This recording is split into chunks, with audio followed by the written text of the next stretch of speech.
ഒരു ടൈമിൽ ഞാനും ചിന്തിച്ചിട്ടുണ്ടായിരുന്നു, ഞാൻ ഒരു ടൈമിൽ സൂയിസൈഡൊക്കെ ചിന്തിച്ചിട്ടുണ്ടായിരുന്നു ആൾക്ക്. കാരണം ഒന്നും ചെയ്യാൻ പറ്റാത്തൊരു ടൈം കിടന്നുണ്ടായിരുന്ന ഒരു 4-5 മാസം.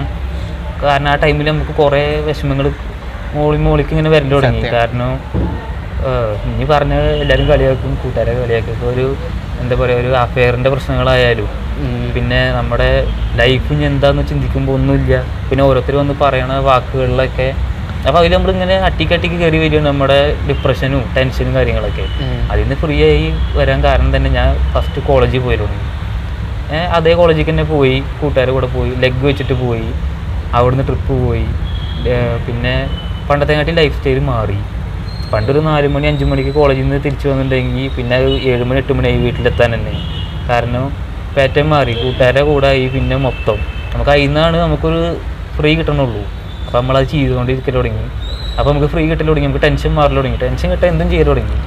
കൂട്ടുകാരുടെ കൂടെ ഉള്ള ഹാപ്പി കൂട്ടാൻ വേണ്ടിയിട്ട് അവരുടെ കൂടെ ലോകം കാണിച്ചു തുടങ്ങിയത് സമയങ്ങളിലല്ലേ. കാരണം എനിക്ക് എൻ്റെ ലൈഫിൽ ഏറ്റവും വലിയ മോട്ടിവേഷനാണ് തസ്വീക്ക. അപ്പോൾ ഞാനെനിക്ക് ബോധം വന്നിട്ട് 2ാമത്തെ ദിവസമാണ് എനിക്ക് എൻ്റെ കൂട്ടുകാരൻ തസ്വീക്കയുടെ ഫോട്ടോ കാണിച്ചത്. എനിക്ക് ഏറ്റവും ഇഷ്ടപ്പെട്ട വ്യക്തി, എനിക്ക് നേരിട്ട് കാണുന്ന ആഗ്രഹമുള്ളൊരു വ്യക്തിയാണ്. പക്ഷെ ഞാൻ കണ്ടിട്ടില്ല. 2-3 തവണ കണ്ടിട്ടുണ്ട്. എനിക്ക് ഭയങ്കര എന്ന് പറഞ്ഞാൽ നമ്മുടെ ഇങ്ങനെ ലൈഫിൽ നമുക്ക് ഇങ്ങനെ ജീവിച്ച് കാണിക്കുക എന്നുള്ളത് കാണിച്ചു തന്നിട്ട് എനിക്ക് ഇപ്പോഴും ഓർമ്മ ഉണ്ട്. ആ ഫോട്ടോ ഒന്ന് കാണിച്ചു തരുന്നത്. ഇങ്ങനെ ഒരു കാനറിയോ, ഈ കൈ ഇങ്ങനെ തന്നെയാണ്, കാലില്ലാണ്ടാണ്, ഇങ്ങനെ മോഡലാണെന്നൊക്കെ പറയുമ്പോൾ അന്നാണ് ഞാൻ ആദ്യമായിട്ട് തസ്വീക്കയുടെ ഫോട്ടോ കാണുന്നത്. പിന്നെ ആളെ പോലെ ചെയ്യാൻ തോന്നി. സ്റ്റിക്ക് ഞാൻ അങ്ങനെയൊക്കെ പെയിന്റ് അടിച്ച് കൂട്ടുകാരൻ തന്നെ അടിച്ചു തന്ന്, തസ്വീക്കയുടെ പോലെ ഇരിക്കട്ടെ പറഞ്ഞിട്ട് അങ്ങനെ അടിച്ചു തന്ന്. പിന്നെ തസ്വീക്കാനെ കാണാൻ പോയി 2-3 തവണ കണ്ടിട്ട്.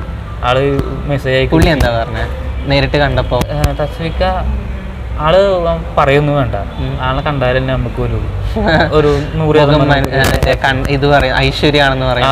നമുക്ക് ഒരു എന്താ ഒരു ബൂസ്റ്റിംഗ് ആണ്.